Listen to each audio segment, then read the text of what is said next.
ओम नमः शिवाय।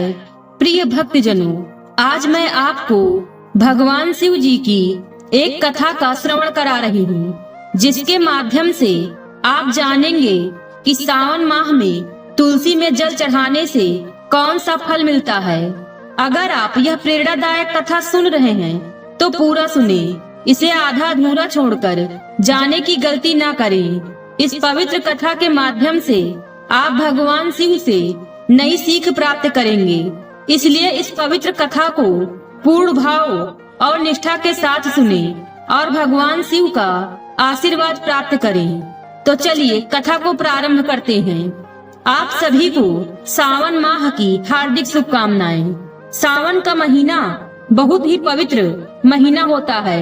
इस महीने में भगवान शंकर की पूजा होती है। सावन के महीने में तुलसी माता का भी पूजन किया जाता है। हिंदू धर्म में तुलसी के पौधे को बहुत ही पवित्र पौधा माना जाता है। तुलसी के पौधे में साक्षात भगवान श्री हरि विष्णु जी और माता लक्ष्मी जी का वास होता है। यदि कोई भक्त कभी भी भगवान श्री हरि को भोग लगाता है तो भगवान विष्णु तुलसी पत्र के बिना किसी भी प्रकार का भोग स्वीकार नहीं करते हैं। तुलसी को भगवान श्री हरि विष्णु की अर्धांगिनी भी कहा जाता है।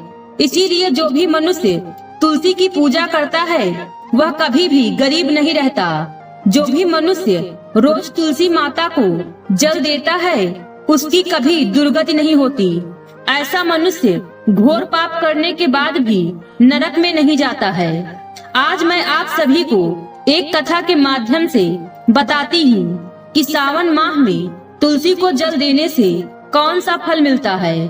आप भगवान शिव के सच्चे भक्त हैं तो इस कथा को पूरा जरूर सुने।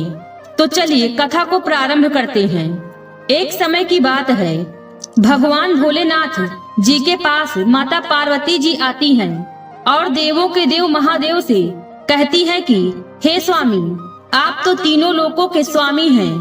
आपने समुद्र मंथन के समय समस्त संसार के मनुष्यों को विष से बचाने के लिए आपने उस विष को पिया था।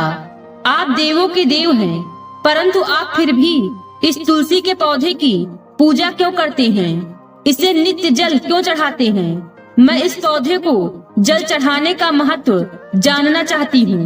माता पार्वती की बात सुनने के बाद भगवान भोलेनाथ बोले कि हे देवी पार्वती, तुलसी साक्षात लक्ष्मी जी का ही रूप है और माता लक्ष्मी धन की देवी हैं और माता लक्ष्मी की नित्य पूजा करने के करोड़ों फायदे हैं जो मनुष्य को पता नहीं होते हैं।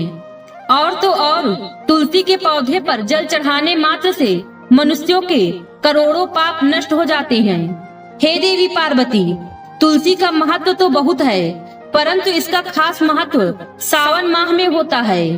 हे देवी पार्वती, चलो मैं आपको तुलसी को जल देने का महत्व बताने से पहले तुम्हें एक अत्यंत प्राचीन कथा सुनाता हूँ। इस कथा के माध्यम से तुम्हें तुम्हारे सारे प्रश्नों के उत्तर मिल जाएंगे। इसलिए तुम इस कथा को ध्यान से सुनना। इस कथा को सुनने मात्र से ही समस्त पाप नष्ट हो जाते हैं। अब माता पार्वती कहती हैं, हे प्रभु, मैं इस कथा को अवश्य सुनना चाहती हूँ। कृपया आप मुझे वह कथा सुनाइए, मैं इसे पूरे ध्यान से सुनूंगी। तब भगवान भोलेनाथ माता पार्वती को तुलसी को जल देने के महात्म्य की कथा सुनाते हैं कि हे देवी पार्वती, तुलसी को जल देने के पीछे एक प्राचीन इतिहास छुपा हुआ है जो बहुत ही उत्तम और पुण्य फल प्रदान करने वाला है। हे देवी पार्वती, पूर्व काल की बात है, देवपुरी में गोविंद नाम का एक ब्राह्मण रहता था। वह जन्म से तो ब्राह्मण था, किंतु वह कर्म से भ्रष्ट कपटी बुद्धि वाला था।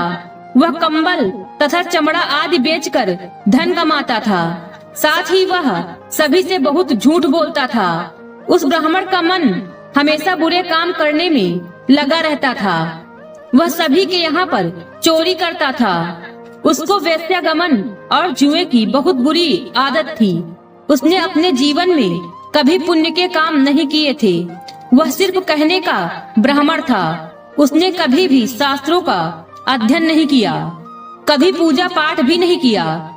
सदैव अपना मन दूसरों के धन को पाने के लिए लगाए रखता था।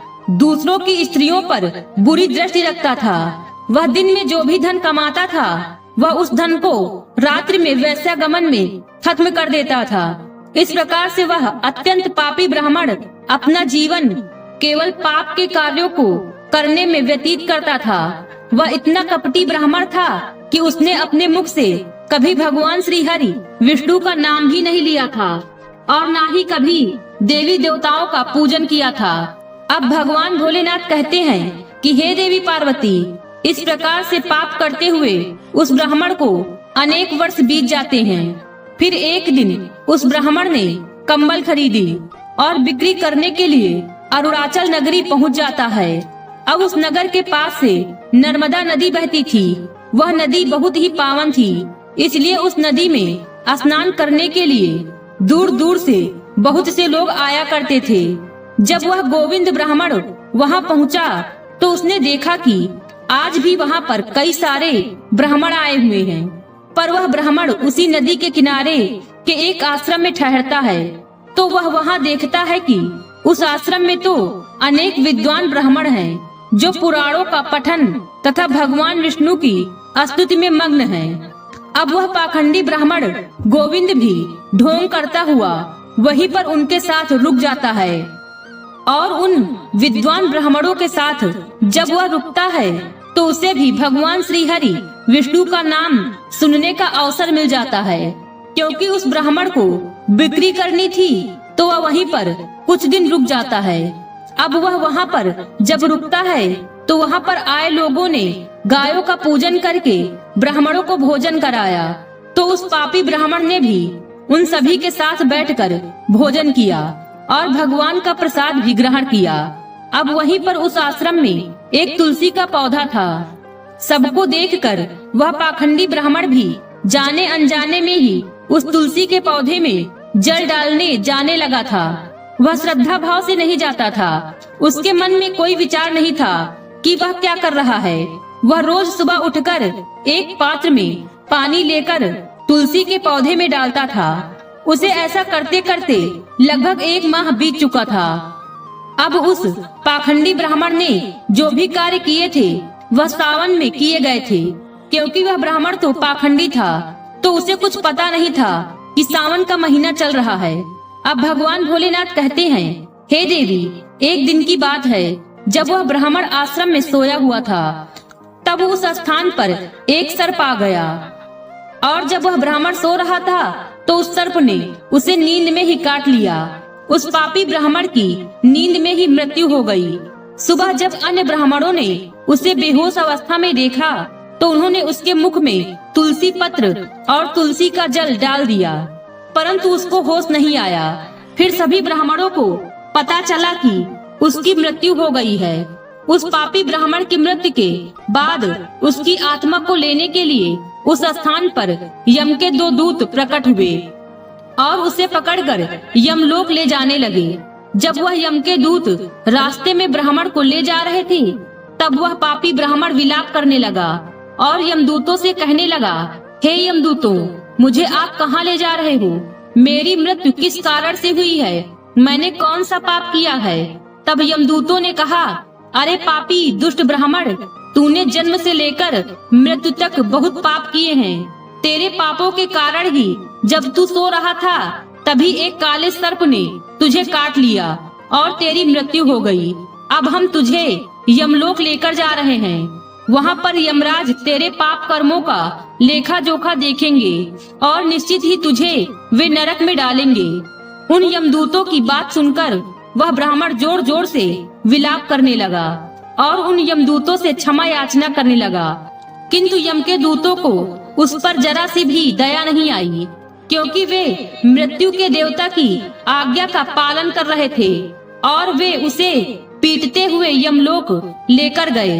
जब यम के दूत उस ब्राह्मण को लेकर यमराज के सामने पहुंच गए तो यमराज के पास बैठे हुए चित्रगुप्त ने उस ब्राह्मण के जन्म से लेकर मृत्यु तक के कर्मों का लेखा जोखा निकाला और यमराज से कहने लगे, हे महाराज, इस ब्राह्मण ने तो बचपन से लेकर मृत्यु तक पाप ही पाप किए हैं। इसने कोई पुण्य का काम ही नहीं किया है, यह तो महापापी है। तब यमराज बोले कि अरे इसे तुरंत ही मेरी नजरों से दूर कर दिया जाए और कुंभीपाक नरक में डाल दिया जाए। अब यमराज जी उस दूत से कहते हैं, हे दूत, जीवन भर पाप करने वाले इस दुष्ट ब्राह्मण को उठाकर ले जाओ और इसे कुंभीपाक नरक में डाल दो। यमराज के आदेशों का पालन करते हुए दूत उस पापी ब्राह्मण को लेकर चले गए और उसे बड़े बड़े मुंदर से पीटने लगे, जिससे उस ब्राह्मण का मस्तक टूट गया और वे उसे कुंभीपाक नामक नरक में ले गए। उस भयंकर नरक में खौलते हुए तेल के बड़े बड़े घड़े थे, जिसके नीचे भयंकर अग्नि धधक रही थी। यमराज के आदेशों का पालन करते हुए उन यमराज के दूत ने उस ब्राह्मण को उस खौलते हुए तेल के घड़े में डाल दिया। लेकिन जैसे ही वह ब्राह्मण उस खौलते हुए तेल के घड़े में गिरा, वह तेल तुरंत ही एकदम से ठंडा पड़ गया। इस विचित्र घटना को देखकर उस यम के दूत को बड़ा आश्चर्य हुआ। उसने सोचा कि अरे ऐसा पहले कभी नहीं हुआ, आज इस ब्राह्मण को इसमें डालने पर यह ठंडा कैसे हो गया। उसने कितने ही पापियों को उस तेल के घड़े में डाला था, वे सभी उस खौलते तेल में गिरकर छटपटाने लगते थे। लेकिन जैसे ही वह ब्राह्मण उस तेल में गिरा, तब वह तेल अचानक से शांत और शीतल हो गया। इस आश्चर्यजनक घटना को देखते ही वह यमदूत तीव्र गति से दौड़ता हुआ सीधा यमराज जी के पास जा पहुंचा। तब उस दूत को इतना घबराया हुआ देखकर यमराज ने पूछा, हे दूत, क्या बात है? आखिर तुम इतनी तीव्र गति से दौड़ते हुए क्यों आ रहे हो? फिर वह दूत कहता है, हे यमराज, आपने जिस ब्राह्मण को कुंभीपाक नरक में डालने के लिए कहा था, तो हमने वैसा ही किया। और जैसे ही हमने उसे कुंभीपाक नरक में डाला, तब नरक की अग्नि बुझ गई और वह खौलता हुआ तेल भी बिल्कुल ठंडा पड़ गया। अब यमराज जी कहते हैं, हे दूत, यह तो बड़ी ही विचित्र घटना है, ऐसा तो पहले कभी नहीं हुआ। अब यमराज भी अपने मन में विचार कर रहे होते हैं। तभी उस स्थान पर देवर्षि नारद जी पधारते हैं। देवर्षि नारद को देखकर यमराज अत्यंत प्रसन्न होते हैं और उन्हें प्रणाम करके उनका स्वागत करते हैं। फिर यमराज नारद जी से कहते हैं, हे देवर्षि, आप उचित समय पर आए हैं। हमने आज एक अत्यंत पापी ब्राह्मण को कुंभीपाक नरक में गिराया है, किंतु उसके गिरते ही नरक की अग्नि ठंडी पड़ गई है और खौलता हुआ तेल भी शीतल बन गया है। यमराज जी की बात सुनकर देवर्षि नारद जी यमराज जी से कहने लगते हैं, हे धर्मराज, आपने जिस ब्राह्मण को कुंभीपाक नरक में डाला है, वह नरक में डालने योग्य नहीं है, क्योंकि इस ब्राह्मण के द्वारा अनजाने में ही ऐसा कर्म हो गया है जो नरक का नाश करने वाला है। जो मनुष्य पुण्य करने वाले लोगों के साथ रहता है, उसे उनके पुण्य का भाग फल मिल ही जाता है। और यह ब्राह्मण तो 1 महीने तक भगवान विष्णु के भक्तों के साथ रह चुका है। इस ब्राह्मण ने एक आश्रम में रहते हुए नित्य तुलसी को जल अर्पण किया है, इसलिए यह बहुत बड़ा पुण्यवान बन गया है। इसके समस्त पाप नष्ट हो गए हैं। यह ब्राह्मण अब स्वर्ग लोक जाने का अधिकारी बन गया है।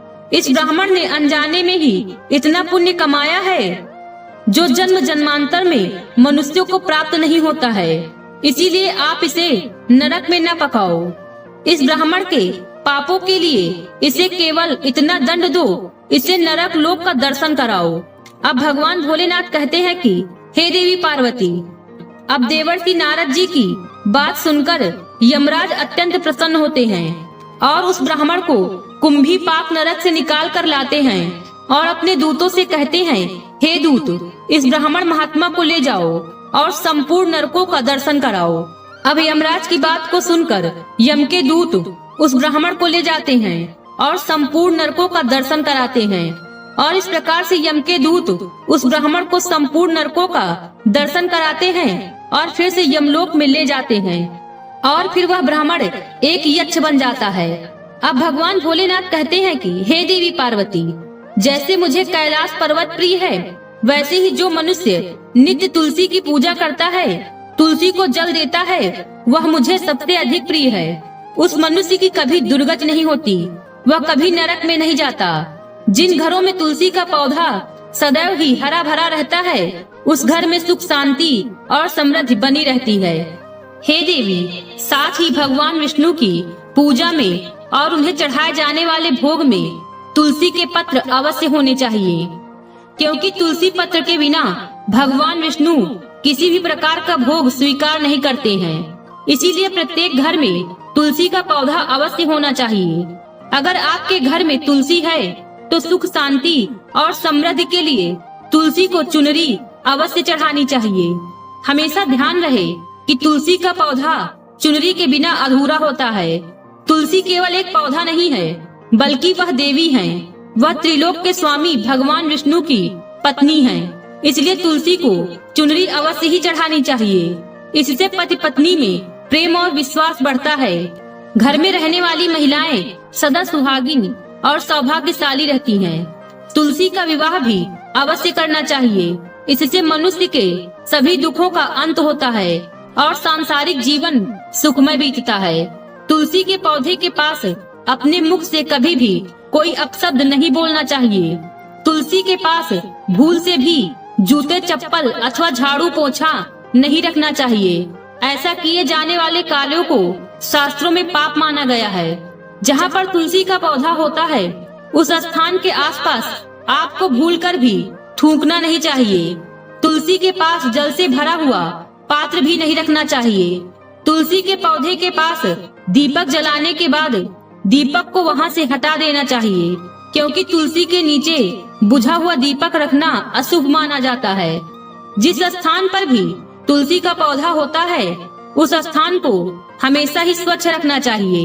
इसीलिए नियमित रूप से तुलसी के पौधे के पास साफ सफाई का ध्यान रखें। तुलसी के पौधे में शिवलिंग और गणेश जी की प्रतिमा नहीं रखनी चाहिए। साथ ही तुलसी के गमले में अन्य किसी भी प्रकार का पौधा भी लगाना इसे भी अशुभ माना जाता है। तुलसी के पौधे के पास कपड़े भी नहीं सुखाने चाहिए, अन्यथा कपड़ों से गंदा पानी तुलसी के पौधे पर गिर सकता है। ध्यान रहे, तुलसी के पौधे को नाखून से नहीं तोड़ना चाहिए, इससे तुलसी का अपमान होता है। यदि तुलसी के पत्ते सूख कर गिर जाते हैं तो उन्हें कचरे में नहीं फेंकना चाहिए। उन पत्तों को तुलसी की मिट्टी में ही दबा देना चाहिए। और रविवार के दिन तुलसी के पत्ते नहीं तोड़ने चाहिए और न ही रविवार को तुलसी को जल चढ़ाना चाहिए। बाकी अन्य दिन नित्य बिना चूके तुलसी को सुबह सुबह जल देना चाहिए और शाम के समय एक दीपक जलाना चाहिए। अक्सर महिलाएं स्नान के बाद अपने बाल खुले रखकर ही तुलसी को जल देती हैं। ऐसा करना भी पाप माना जाता है। महिलाओं को इस बात का हमेशा ही ध्यान रखना चाहिए। महिलाओं को हमेशा ही अपने बाल बांधकर माथे पर सिंदूर लगाकर ही तुलसी में जल चढ़ाना चाहिए। इससे उस स्त्री को तुलसी का आशीर्वाद प्राप्त होता है। घर में तुलसी का पौधा लगाते समय ध्यान रहे कि इसके लिए गंदी मिट्टी का उपयोग नहीं करना चाहिए। तुलसी के पौधे के लिए शमशान की अथवा गंदगी वाले स्थान की मिट्टी का भी उपयोग नहीं करना चाहिए, इससे तुलसी माँ रूठ जाती हैं। तुलसी का पौधा कभी गंदे स्थान पर नहीं लगाना चाहिए, जैसे नाली अथवा बाथरूम के पास। इन स्थानों पर तुलसी का पौधा कभी नहीं लगाना चाहिए, अन्यथा गंदा पानी तुलसी के पौधे में गिर सकता है, जो प्रत्येक मनुष्य के लिए बहुत ही अशुभ माना गया है। घर में तुलसी का पौधा कभी सूखना नहीं चाहिए। शास्त्रों में ऐसी मान्यता है कि तुलसी के पौधे के सूखने से अकाल मृत्यु की सूचना प्राप्त होती है। घर में तुलसी का पौधा सूख जाए तो घर की सुख समृद्धि खत्म हो जाती है। सूखी हुई तुलसी में माँ लक्ष्मी का वास नहीं होता। तुलसी को बिना स्नान किए जल नहीं देना चाहिए और पैरों में चप्पल आदि पहनकर भी तुलसी को जल नहीं देना चाहिए। तुलसी को जल देते समय ध्यान रहे कि वह जल आपके पैरों पर न पड़े, इससे तुलसी माता का अपमान होता है। अब भगवान भोलेनाथ कहते हैं कि हे देवी पार्वती, तुलसी पर कभी जूठा पानी नहीं डालना चाहिए, इससे तुलसी माता रूठ जाती हैं। और नित्य तुलसी के दर्शन से मनुष्य को स्वर्ग की प्राप्ति होती है और तुलसी पत्र के सेवन से उसके सभी पाप नष्ट हो जाते हैं। तुलसी का पौधा हमेशा ही घर के सामने लगाना चाहिए। इसे पूर्व अथवा उत्तर दिशा में लगाने से सबको शुभ संकेत प्राप्त होता है। तुलसी के पास मरुस्थलीय पौधे रखना बेहद अशुभ माना जाता है। ऐसे पौधों से नकारात्मक ऊर्जा निकलती है। शास्त्रों में कहा गया है, जिन पौधों से हरी भरी कलियों की उत्पत्ति न हो, उसके स्थान पर कांटे निकलते हों, तो ऐसे पौधों को तुलसी के पास कभी रखना नहीं चाहिए। शास्त्रों में केले के पौधे का विशेष महत्व बताया गया है। अगर तुलसी के पौधे के पास केले का पेड़ लगा देते हैं तो इसका कई गुना अधिक लाभ प्राप्त होता है। केले के पेड़ में भगवान विष्णु का वास होता है। इसे तुलसी के पास लगाने से घर में सुख समृद्धि आती है। तुलसी के पौधे में शालिग्राम अवश्य रखना चाहिए। तुलसी के गमले में शालिग्राम रखने से तुलसी का और भी अधिक शुभ प्रभाव आपको देखने को मिलेगा। शालिग्राम भगवान विष्णु का निराकार रूप माना जाता है। यह काले रंग का पत्थर होता है, जिसे विलक्षण और मूल्यवान माना गया है। इसे अगर तुलसी के गमले में रखेंगे तो आपके घर से संपूर्ण नकारात्मक ऊर्जा नष्ट हो जाएगी। घर में केवल एक ही शालिग्राम की पूजा करनी चाहिए। पुराणों में कहा गया है, भगवान विष्णु की मूर्ति से बढ़कर शालिग्राम का पूजन करना ज्यादा उत्तम होता है।